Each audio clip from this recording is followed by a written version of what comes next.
All right. Welcome, everyone, to the second time we're meeting with the team leader for Team Lima, who won the hackathon for our May 17th to the 19th event that we just had. And yeah, why don't we kick things off? Dan, do you want to go over your background and maybe talk a little bit about your journey and how you got into tech? Sure.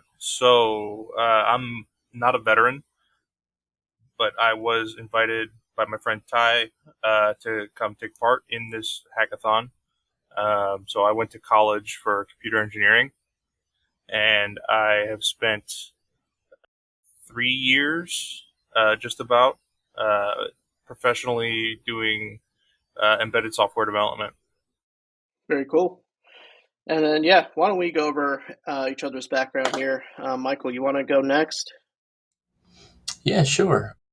So yeah, my name's Michael, of course, and my background in tech was basically, probably a little over 10 years ago. I deployed, didn't know what I wanted to do. I deployed individually. That is, I was crazy enough to raise my hand and say, hey, I want to deploy as military police. I don't know with whom. I don't know exactly where we'll be going, and I don't know what we'll do. But at the time, I was like, sure, let's do it. So while I was deploying, I ran into some guys who were ex special forces. One guy kind of was telling me about, it's a really good field to get into. They were all doing cybersecurity stuff for a contracting company, and they each kind of had a little bit of different background, but they were telling me, one fellow said, hey, I'm teaching my 10-year-old daughter how to build computers. You should get into it. It's definitely the way of the future. It's going to be a lot. So you should get into it. So one thing led to the other. I had free time. I started picking up PC mags, learning about the hardware aspects, how to build computers. Started thinking to myself, I could definitely do this. This is pretty cool. Like I'm a pretty technical person, and so I came back, finished up my contract, swapped over to 25 Bravo IT specialist, and started working on a networking team. Ended up just being by myself. Got a couple awards, and yeah, and then I went to college and I got a degree in IT as well. And beginning, I wanted to do law enforcement, and then as time went on, I just decided, yeah, it seems like a pretty good gig. You're getting paid pretty much the same money, if not more, depending on what you do. And it kind of led to me being in IT. And after a number of years, it was a love-hate relationship, right? Hate being the troubleshooting, love being the people you get surrounded with and people you end up networking and building friendships. So a couple years ago, I was looking at software stuff, and within like the last year, I got back into it and just graduated from Code Platoon recently, and very happy. It's a very awesome group of instructors, and I would definitely say, especially if you're a veteran, highly recommend it. Highly, highly recommend it. Can't tell you anything more, but that's pretty much my journey, yeah, to how I got here. Very cool. Yeah, I know a lot of my buddies that were in the military. I think law enforcement's like forefront of like career options, but end up switching to something totally different. So, but yeah, glad to have you on board. Ty, you want to go next? Yeah, sure. So, where are we starting from? Like the army, I guess, the military. So after college, I went to the U.S. Army. I enlisted as a cryptolinguist, signals intelligence collector, a linguist for 6 years. So I did 6 years active duty time. Deployed combat zones. Did some work in the rear as well, mostly on the cyber and intel side. I don't want to get too into the weeds here on that, but yeah. And I got out. I went straight to the other agency work. So I moved to Virginia from North Carolina, and that's what I've been doing since I got out in 2017. Around 2020, during the pandemic, I was in a more of a program manager role downrange. I was pretty much overseeing at the time the plans for the pullout for Afghanistan, which were like a whole year prior to when they happened during President Trump's last year there. And yeah, during that time, I was kind of deciding to go back to school, and so I started exploring different options. Including coding boot camps, which are kind of like kind of taken off, I guess you could say, back then. There's a program called Vet Tech, and so I ended up applying to Vet Tech for 2021. So it's spring, January 2021. I enrolled in CS50 at Harvard through the Extension School online. Did that course, really got into computer science. Kind of, I'd coded beforehand for work things, but it wasn't like a day-to-day task. Not even close. Mostly just for like systems engineering things, making sure things work and connections to SATCOM systems, but nothing crazy. So I did CS50 and thoroughly enjoyed it. And then I did a small, I guess you can call it a boot camp. You're familiar with them, Jamil? That's in tech. It was a 4 week web development boot camp. So I did that like, March 2021 while the Harvard semester was going on. And and then I started applying to, looking at different schools. I ended up enrolling in community college. I did the Warrior Scholar Project program in June following that. And I was actually visiting my uncle in the summer of 2021. So I met Dan, actually, because Dan is a tenant of my uncle back then. So now that's where I met Dan. Played a bunch of Fortnite, got me into Valorant, unfortunately, a year later. Yeah, I've been in community college since, and looking to transfer for a good 4 year program. Kind of stuck between like computer engineering, electrical engineering, just computer science. Not really sure which route to go. Yeah, just school and working for the government as a contractor. That's pretty much what I've been doing. So, occasional projects here and there. Came across your hackathon. What was it, like September, October 2022. The theme was veteran homelessness, so that was like really important. So I just went with it. I signed up like Jamil knows like the week of or something, um, and was like whatever this is, I'll figure out how to do it. I never done a hackathon before. I kind of did one for like it's called Hackasat through the Air Force, but I wasn't really that involved. I was downrange, where you hack satellites and stuff, and I just did that because like I understand how like SATCOM connections work and stuff, but I wasn't like one of the main team members. So it was like first real coding hackathon, and we didn't even have like a working product. We had a good idea, and I guess it was enough to win, um, based on the parameters given to us and the judging criteria. So that was really cool, and I decided to go out on top, and just join to help out Jamil run the hackathons from then on out. So that's what I've been doing, and here I am. So Very cool, man. Yeah, I've got a bunch of people in my network that have graduated with a electrical engineering, computer science degree. So if you want to connect with anyone, they're already seasoned in the field. Some of them are even working in defense type companies as well. So happy to make that connection. Yeah, I want to go back to Dan. I mean, have you done a hackathon before? And what were your kind of expectations coming into a veterans hackathon? You're not a vet yourself. What were some of the things that you were kind of thinking about before joining? Yeah, so this was the first hackathon I've ever done, and I had no expectations. It wasn't until the hackathon actually went underway that I found out that it was going to be 48 hours when we were done. For some reason, I thought we were going to have like a couple of weeks to get the project done. And then while we were brainstorming, figuring stuff out, like the schedule and stuff, and it's like, oh, it's actually this amount of time. It's like, all right. It's like finding out Nice. I got a term paper due in a couple days. I gotta sit down and start crunching. But it was a lot of fun staying up late, getting to do some some cool coding. I had a good time. But yeah, Sweet. And like as you found out that the hackathon's only 3 days or whatever, what was like the light bulb moment that sparked the idea for your asteroid collision education project? Was it before you found out it was 3 days, or was it after you found out? so it was before.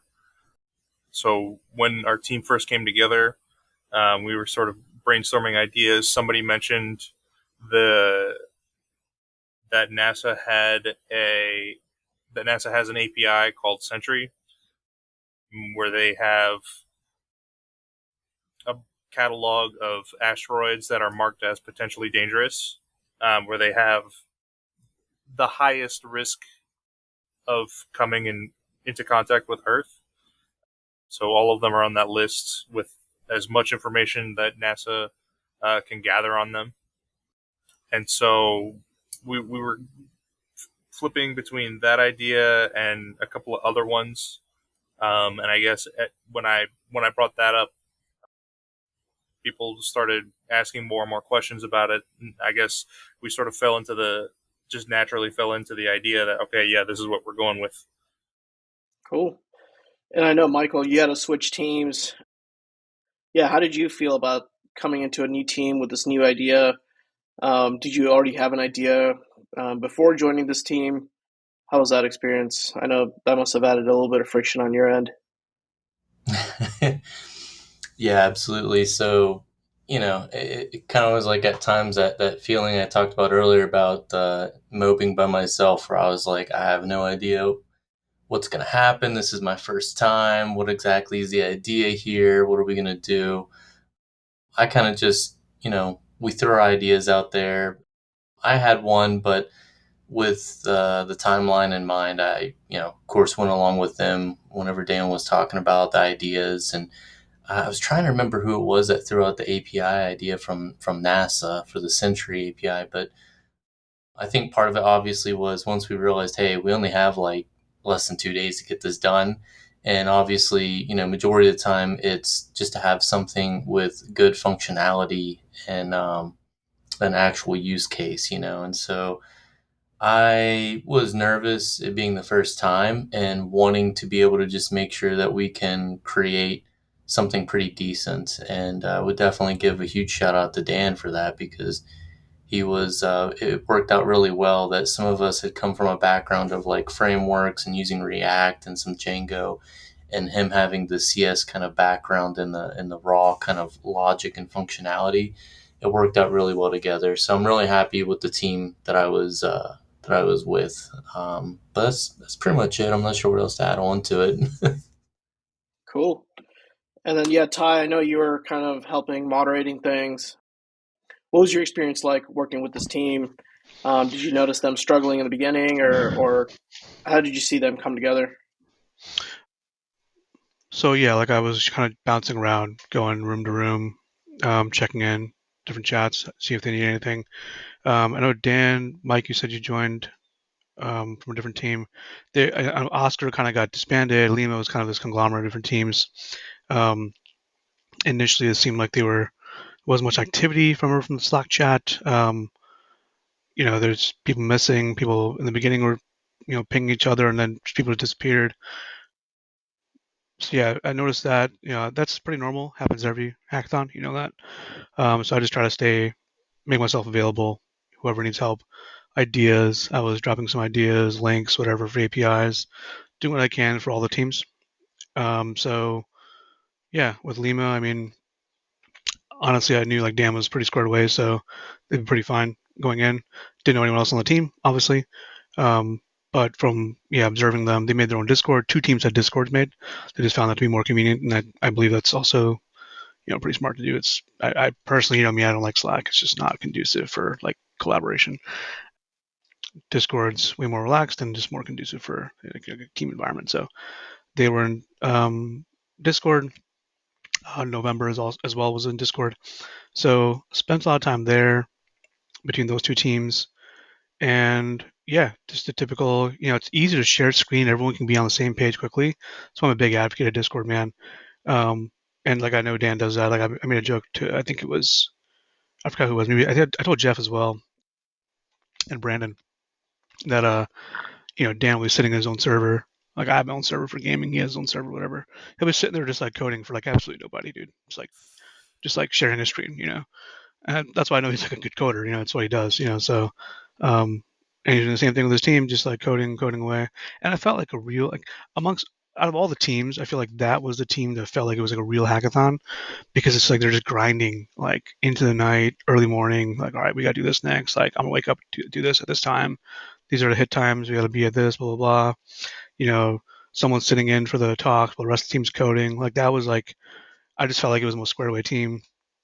I don't want to say squared away; they're all squared away teams, but like I just felt like that was like the most exciting team to watch because they were really grinding and like taking everything into account while just 24/7 still coding. There was no like, all right, we're just gonna go to sleep for a night. The whole team. There was just like someone was coding like the entire time. So that's pretty cool. So yeah, Yeah, and it paid off. So it's awesome. yeah, yeah. I don't know if we're sure if we're gonna talk about judging criteria, but that was like a whole thing, you know. So yeah, Yeah, yeah, we definitely can touch upon it. It's based on, how valuable is this project, how polished is this, how technically difficult, and I think one other thing I forget. But yeah, it was a combination of like four different value points, and yeah, I think you were part of like the judging portion of it, and noticed that there was like a tie between I think Lima and Keela at one point, and then like Lima and then Juliet. So yeah, it was definitely like it was a tough decision to figure out who would be the winner, since I think a lot of the projects were really great. Going back to y'all's hackathon project, Dan, what do you think was the most mind blowing fact about asteroid collisions that everyone should know?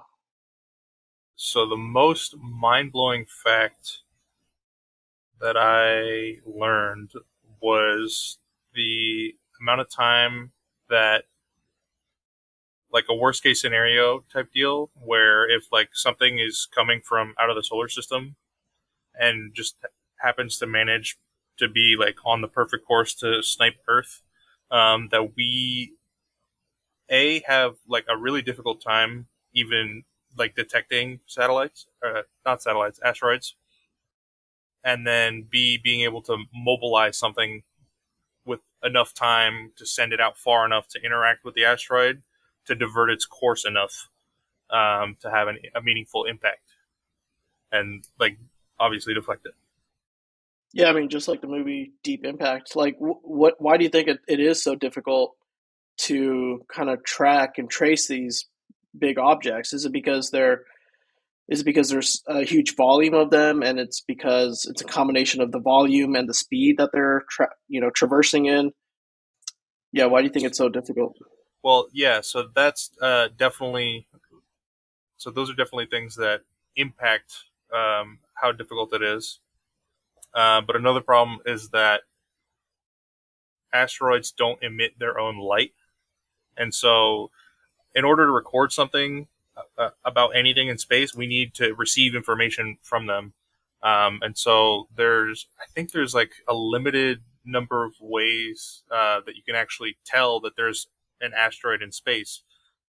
And one of them is if one of the methods I saw is that you're just photographing a section of the sky. You just keep taking pictures and pictures, and eventually you'll see something cover like a star in the background or that sort of thing. So you can sort of like infer that something's there by the light going away.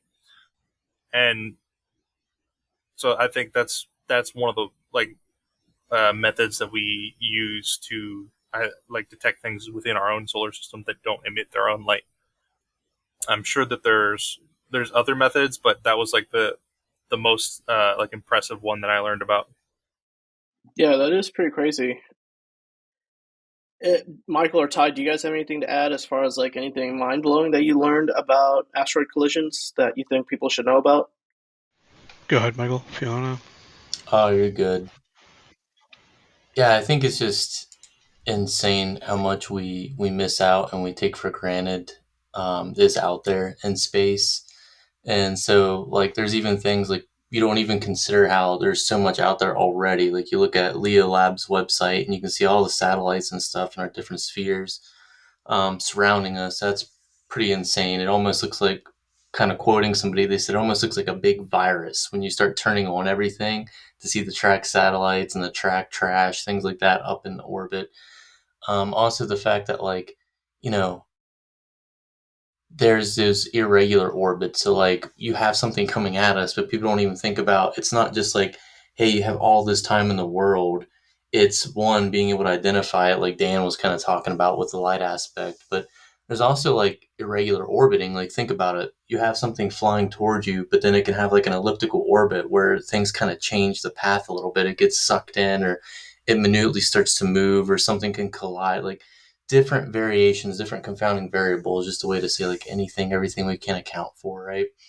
And so all this comes into effect, and this is why it's just mind blowing to think about. And so how we can even come up with different ways to deflect or deter these kind of things is, I just think it's quite amazing. We're used to seeing like impacts in like Russia or something. Like I've seen a couple there, and there was something recently. I think I mentioned it last time about what was it, like Spain? I think is where it was. They had like a bunch of feeds on like Twitter and such, but yeah, it's just a lot of crazy things out there. Yeah, it was a Saturday night. I forgot it was Friday night or Saturday night, but there was a huge comet that came across um, Spain and Portugal. It landed somewhere in Portugal, but it was just crazy, bro. It was like just teal. The whole light, the whole sky was lit up. And I thought it was pretty crazy because you guys, I put it in you guys' Discord channel because I was like, you guys are working on asteroid defense. There's this freaking comet. It's like about to crash on our Earth. It's crazy, Yep. you know?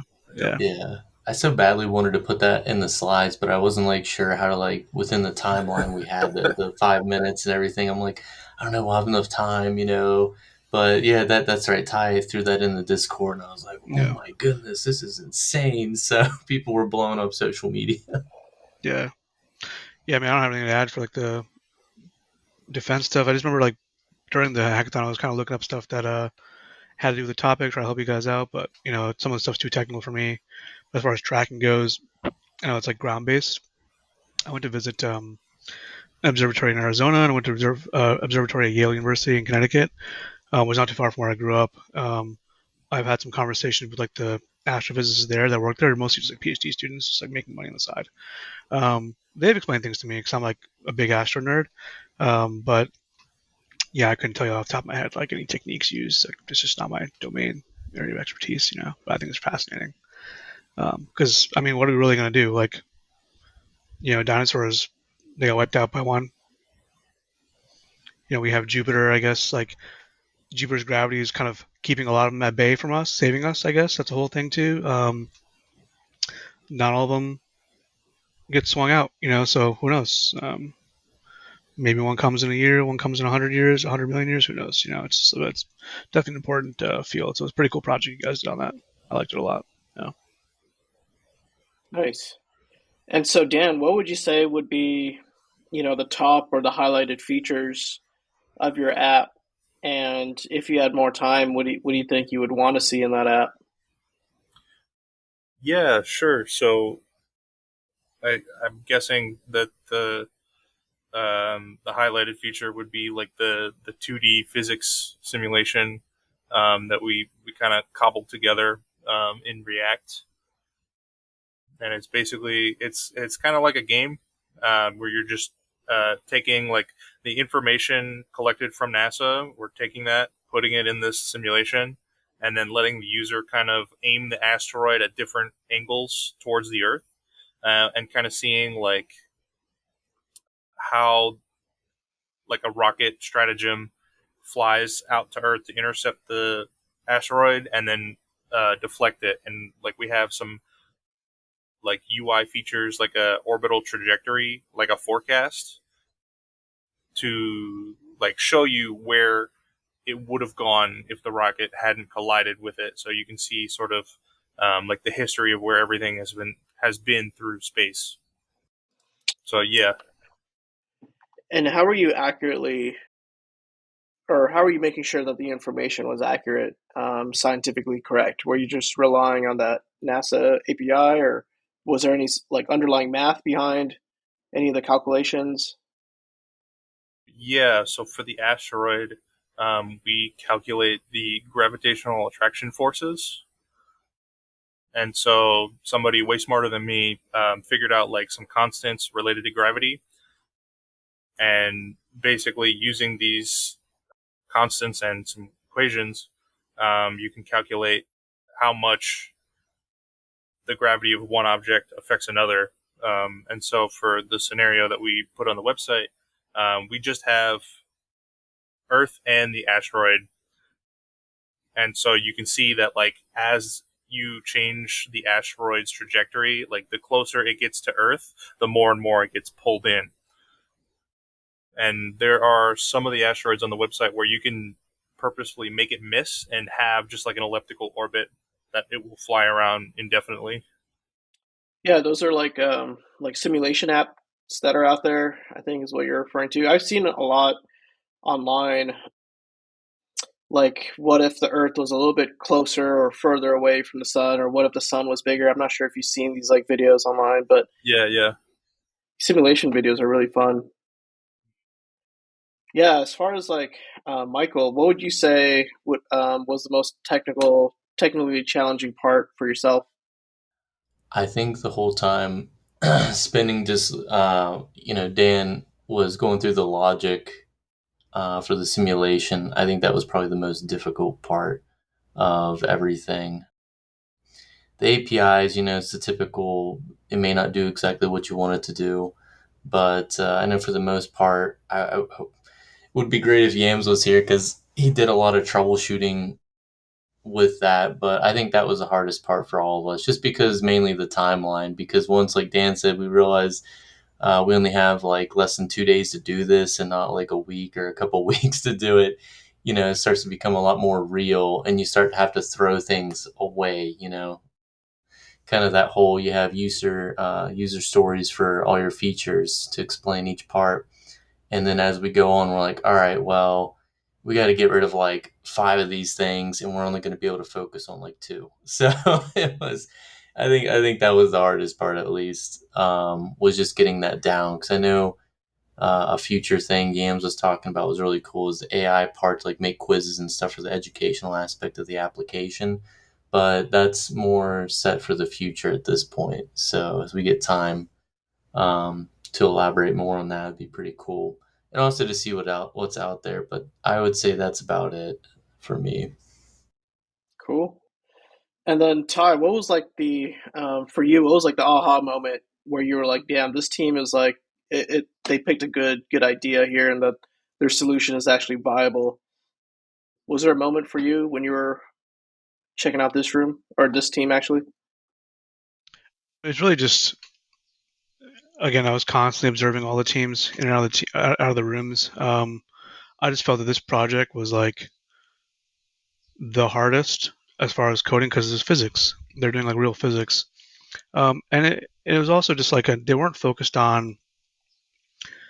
You see this a lot, and it's fine. People are trying to sell a product. Like sometimes you treat it like a Shark Tank. How can we make a sale out of this? Who's going to buy this? This is purely educational, just pure physics. How do you stop Earth from getting obliterated? Um, and they just spent the entire time just like figuring it out. They didn't put like a minute into design. Look, we all know it was like, I won't say ugliest, but it was no like CSS thought. Now there's basically cement colored site, and they were just focused on functionality. So I kind of knew they were going to place from the beginning. They had a clear head on that. So I mean, I don't know. The topic is way above my head. You know, Dan's doing orbital mechanics. I haven't taken that class yet. I haven't done DiffyQ and all that stuff. I'm sure it's not as hard as I say it is to do this, but still harder than I can do. So I don't know, man. I just figured they were probably going to place based on how difficult of a problem set this is to solve. And that's what hackathons are about. So, it's a problem that society has in some kind of theme for the hackathon, and you set out to try to solve that problem for either a group or a company or a government or whatever it is, society. So yeah, people might not think it's like a big deal, because asteroids don't really hit us, but I still think it's pretty serious, because I mean, if there is a real threat and you can't solve it, then what, So again, this is just an educational site. They made that very clear. So yeah, I don't know. I just felt like they were pretty squared away on what they wanted to do, what they knew they could do, limitations, adjusting as they went along. Some teams don't adjust well. You know, they have an initial plan and they just try to knock everything out. So they put in half the effort they should have on one thing, and then try to focus on one other thing. But they followed the rubric. They were able to kind of dial down on what's important.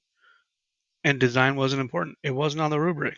We talked about that in judging. I had to bring that up a couple of times.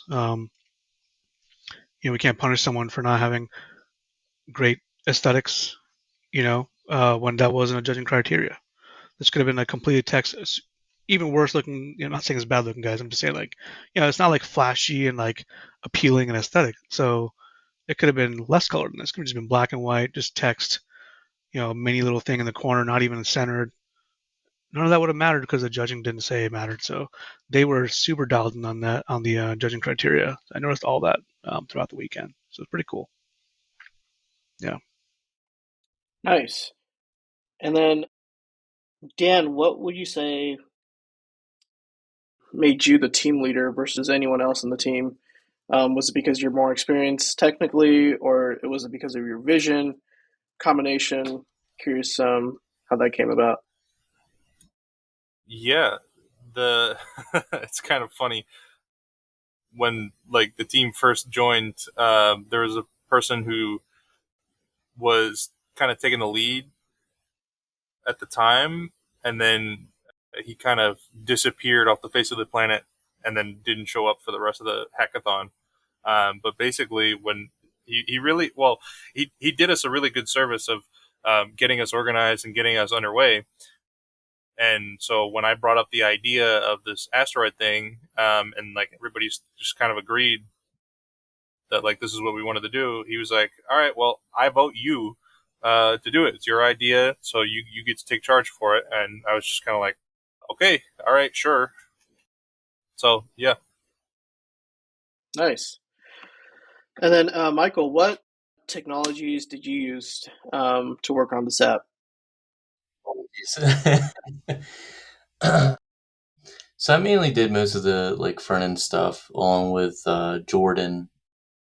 We did a little bit of troubleshooting, but it was mostly Dan had a lot of the logic kind of applied, and as he mentioned about the Sentry API, it was a lot of you know other people that already had a lot of the physics and stuff implied within it, but there's still the limitations to deal with. So myself, it was more of the front end and discussing what Yams about hosting it, which was really nice because we ended up using Render instead of something like AWS, which we're learning. I'm currently learning as well. I've hosted LAMP sites and some other stuff before, but to do it in such a small time frame with a full stack app, I hadn't been familiar with Render, so that was kind of a nice thing to see utilized and something I'm kind of looking into now with other applications. And Dan, this is a question that's kind of out there, but if you could have one celebrity promote your app to raise awareness about asteroid collisions, who would it be and why? celebrity to kind of promote this webpage. Well, I guess it would be one of two people. I guess Hank Green is like a science educator. He does a lot of stuff on like YouTube and TikTok, and somebody that like I really look up to in terms of just like being able to like condense a complicated educational topic into like a short, sweet, like condensed video. Yeah, I'd probably pick either Hank Green or I mean the obvious go-to would be like Neil deGrasse Tyson, someone like that. Nice. Do you have any that comes to mind, Michael? Yeah, I would have just said Tyson. That's the only one that really came to my mind. I'd like to think of somebody more, you know, and I guess you could say like Musk, maybe Elon Musk or something, another well-known name, but that's all I really have. Yeah, no, definitely. We actually reached out to Dr. Neil deGrasse Tyson's team. Got a response back saying, "Hey, if he's available, he'll try to make it." I share that communication, the email comms in the crewmates channel. Ty, you might have seen it. Yeah.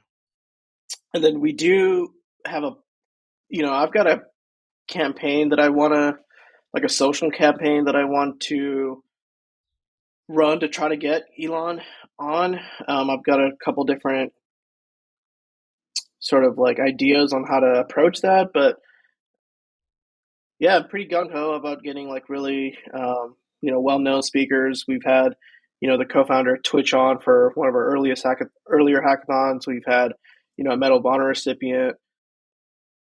This year, we obviously had a retired general, and yeah, I think we're shaping up to have more, future really like high esteemed keynotes to join.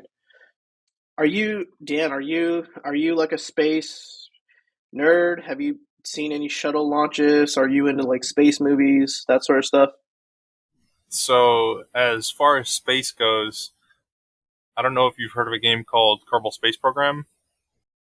It basically it's like a creative science game where you can fabricate like your own planes and spacecrafts to like launch from Kerbin, quote unquote, Earth, and like you send these like the science. You can send up scientific equipment. You can do all sorts of kinds of stuff with it.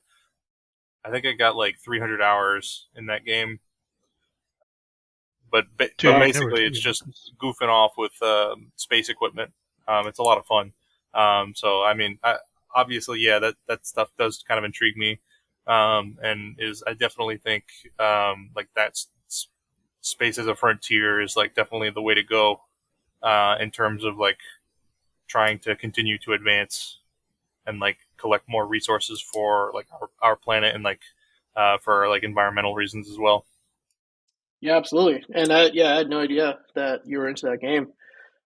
Yeah, there was definitely a lot of activity coming out, like, commercial space and even like, ideas of like one day having humans on Mars. What do you guys think of that idea? Like, do you guys think that's plausible?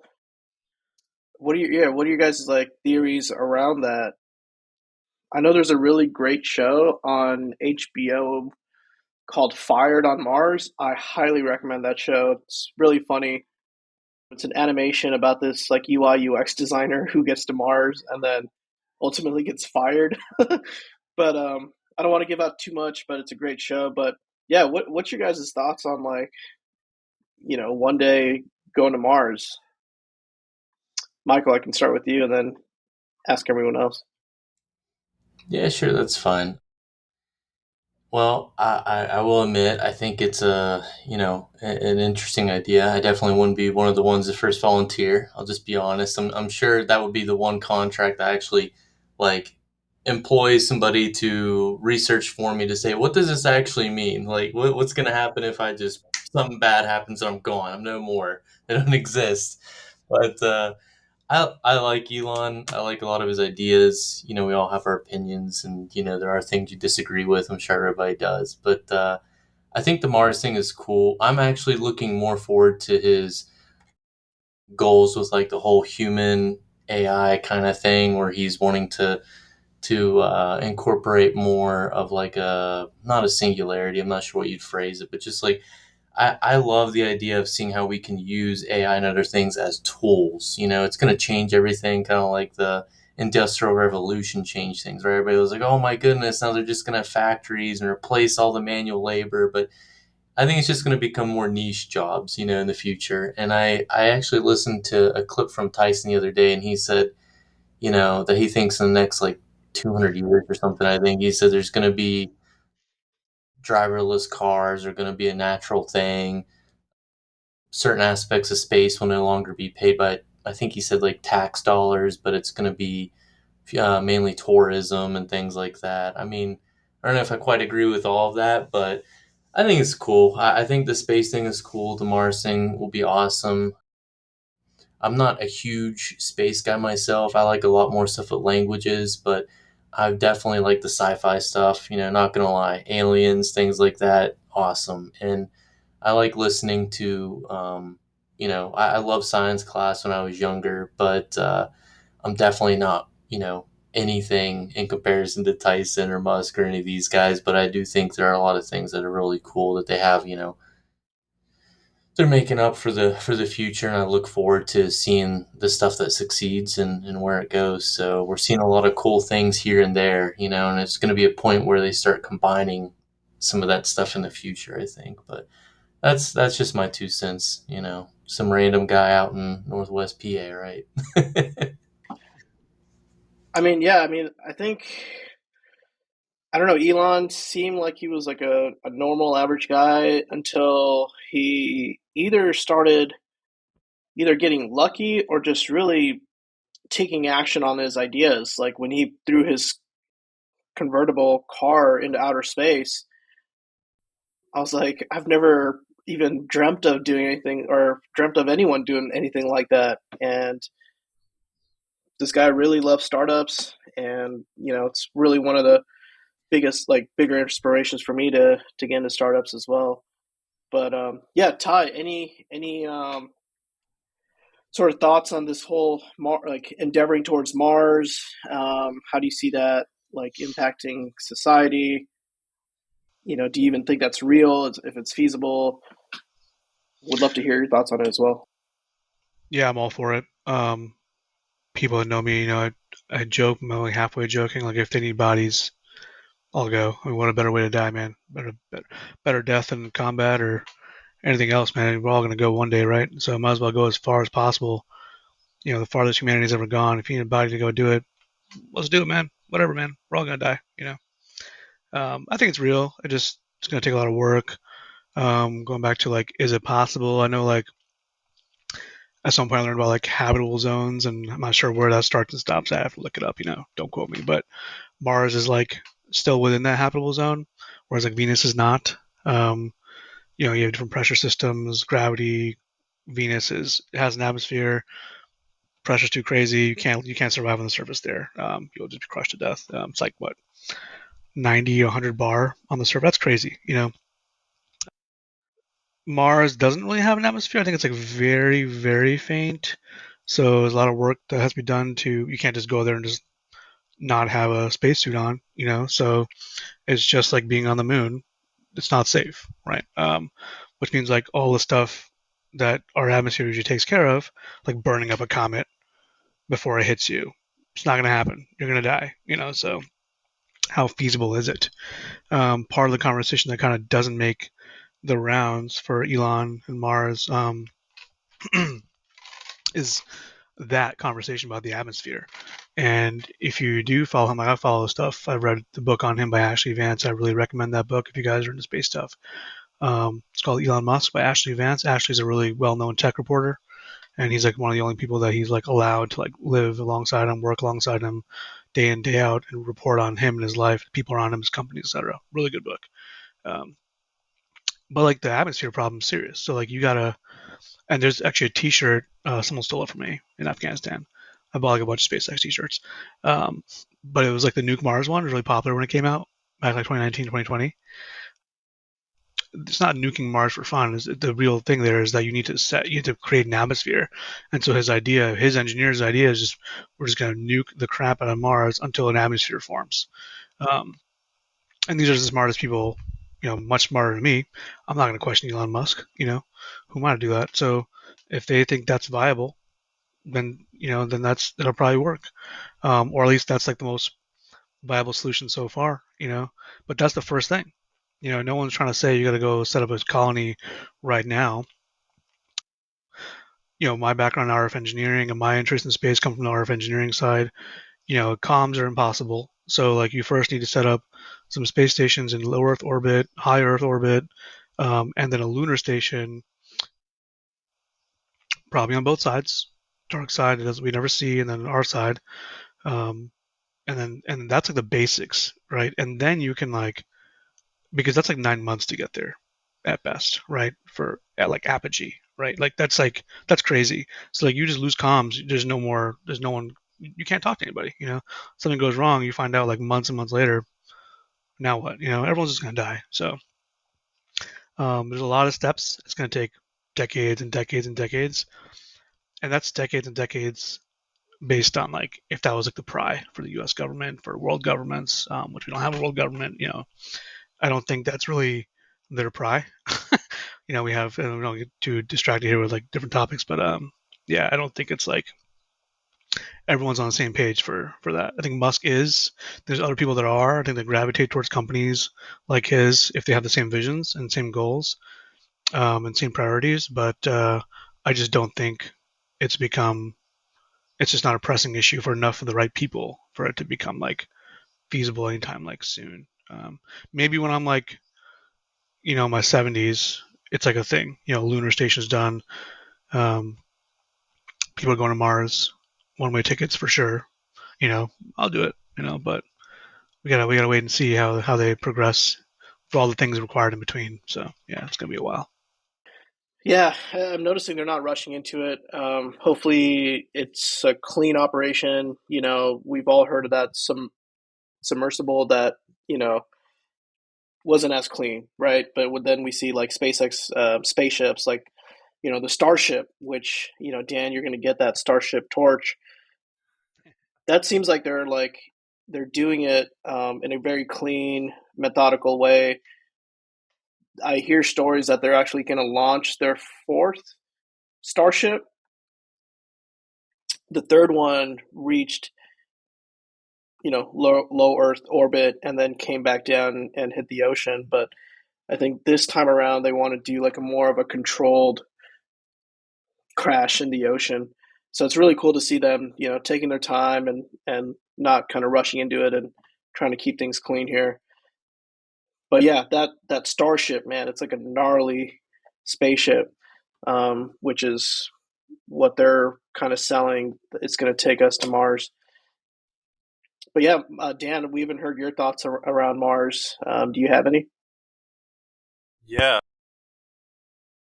Oh, I think I accidentally unmuted you. My bad.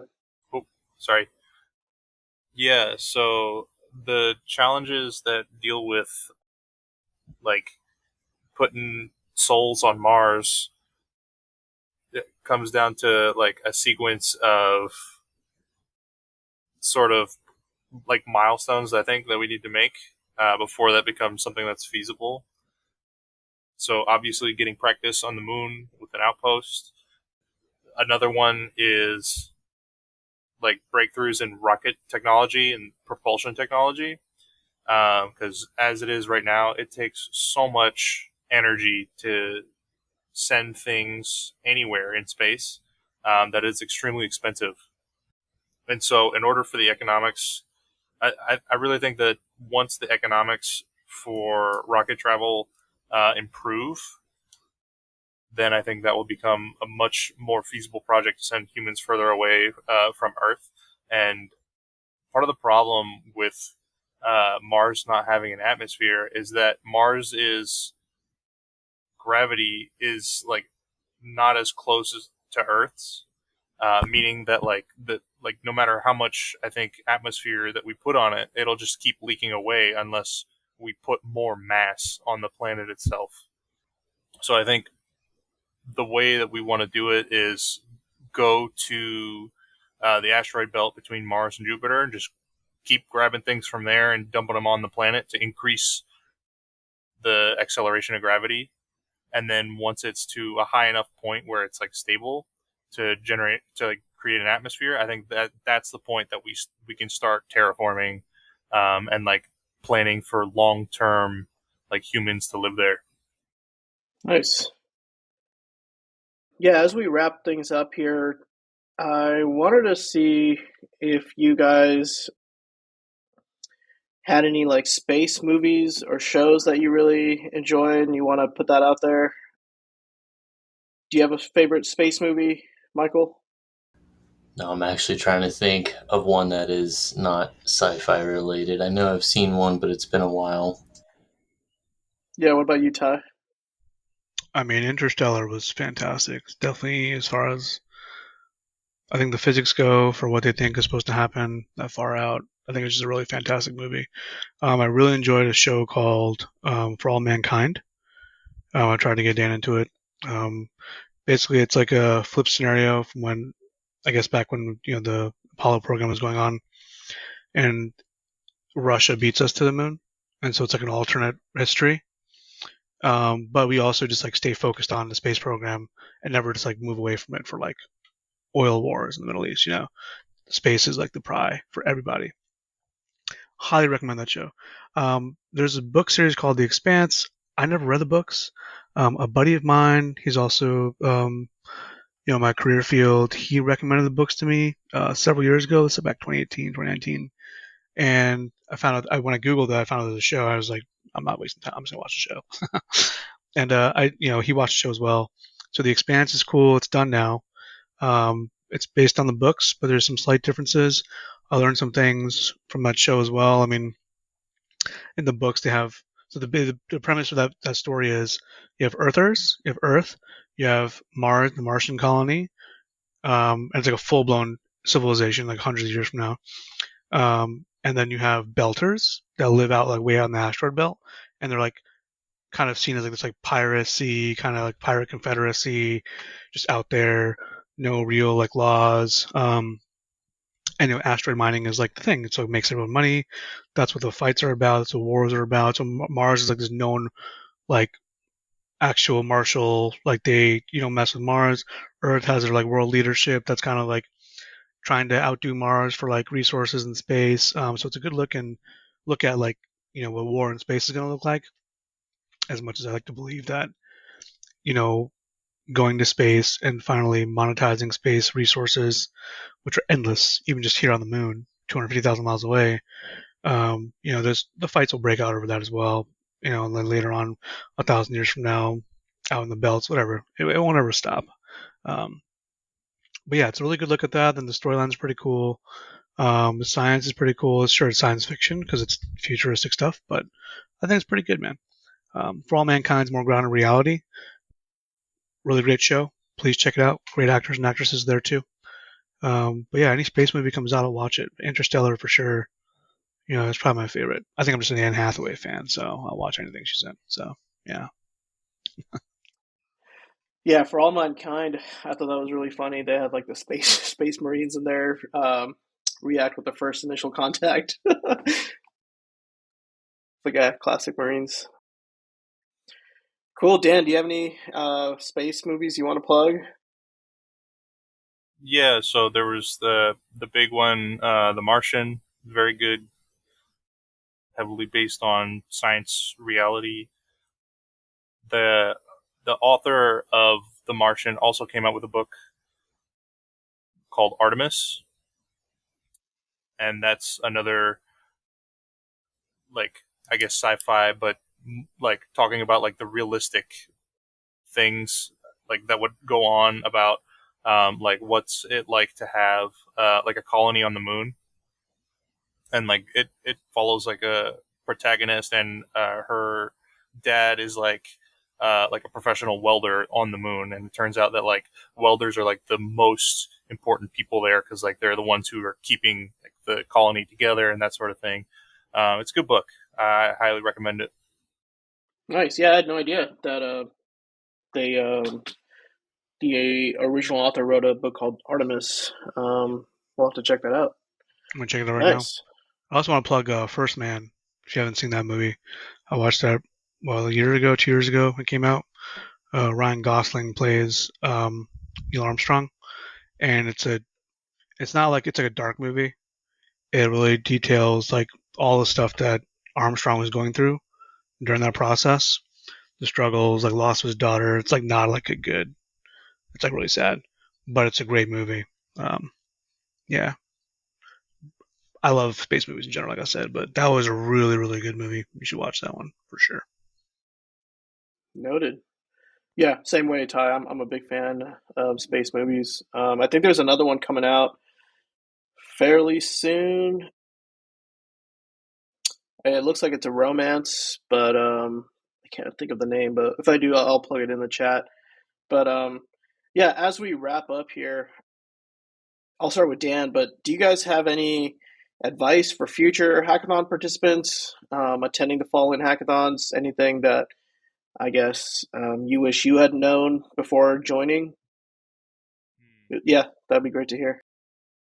So, advice for other people getting started is definitely make sure that you have clear and effective like communication with your team members. Try and get a gauge of what sort of things that everybody's comfortable doing, and then number three would be start as soon as you can, basically, because there really is not a lot of time to get much done, and it a lot of the times it comes down to using up all the time you have, right? So we had people staying up all night working on our project. At some point or another, somebody was always picking away at it. So yeah, definitely try to make sure you use your time wisely. Yeah, anything on your end, Michael? Yeah, I would just say to keep it super simple, collaborate early and often, and research as much as you can until you're permitted to start coding during the hackathon. I think that's the hardest thing and something I've always felt is the hardest, and especially with hackathons. And now, once you guys, I think it was Jamil and Ty and some judges mentioned another good site to go to look at them. And I've had a couple people actually reach out to me, which was nice. But I would say that collaborate early and often and research a lot. So yeah, that's all I'd have to say. If you can find at least even one or two other people that you know of and say, hey, you agree upon the hackathon, research, and then kind of get an idea of where you guys are at. Like Dan said, it's great. So that's all I have to say. And also, there was a book I can't remember because when I was younger, I used to read a lot more. I don't know if it was H.G. Wells or whatever, but they were more like sci-fi space books. But that was kind of part of what got me interested was they made all these like other alternate realities and space and cultures and all this. It was really cool. But I can't remember. If I do, I'll have to like chat or let you guys know. But yeah, that's all I have to say. Yeah, definitely. Yeah, I've read space, like fantasy books about like crime in space. You know, how your body gets kind of used to being up there in space. And I think the scenario was like you're in a different planet with like no gravity. And then you take that criminal or whoever you want to punish back into a planet with gravity and you just hang them and let gravity punish them. I was just like such a weird thought to have on how to like punish somebody. That's brutal. So brutal. Wait, would that work? Because that's the first scene in Expanse. Oh, So really? in Expanse, the first actual like show, they tried to stick to so the Belters who are so far out there in space in the asteroid belt, they're like depicted as like much longer limbs, like way taller, because there's no gravity. And so like, the opening scene is like they have like one of these belters like in prison on Earth and are like torturing him, and he's like visibly like longer and stuff. But after that, they just like, I guess it's just too much work to like make every belter look like that. So all the belters just like look normal, but they just have these weird like Creole accents to like seem like I don't even know what they were going for, but he was you know chained up, and something bothered him, something about like the air or whatever it was, but I'm not sure if it was just like gravity itself. Maybe I have to watch the episode again. It's the first episode in Expanse, um, but that is pretty crazy because I think you would be. I mean, your build is your build. Your bones are fused, right? Like what? I mean, how is that? Like, would it crush you? That's like us going to Venus. Like, there's just too much pressure there for us to exist because what we're made of is just too crazy, right? So if the asteroid belt, which is I think within the habitable zone, I think maybe not. I guess if you grew up there and your body's developed based on the physics of the asteroid belt, yeah, maybe you would get crushed from our pressure system here because we do have pressure, right? So I don't know how that works. It's pretty fascinating though. You brought that up. I want to kind of look into this. That's crazy. That's crazy. Yeah, that would suck. Right. Imagine. Yeah, I guess your wheels turning though. Cool. Yeah, we just hit the hour mark here. Does anyone have anything else to mention before we sign off here? No? No, I just thought it was funny. Dan, when they found out they were in first place, he was like, "Man, I wanted that Uber Eats gift card. I wanted third place." That's so Yeah, funny. man, Yeah, I the gotta prize eat. were super awkward. Yeah. Yeah. So there's the rocket, the little torch, first place. What was second place's prize? I have no idea. It's a Speaker. Bluetooth speaker. Yeah. Okay, and third was like just a card, or like the team gets gift card or something. Yeah, That's the funny. team leader gets gift cards. Yeah, we've done different prizes for different hackathons. And so in the future, I do want to make sure like everyone in the team gets a prize, not just the team leader. But yeah, Dan, for you having to come on twice, I'll definitely throw you another Uber card for your flexibility here. Yeah, That's all appreciate right. it. No worries. Yeah. Cool. Well, cool guys. Yeah, that's the pod.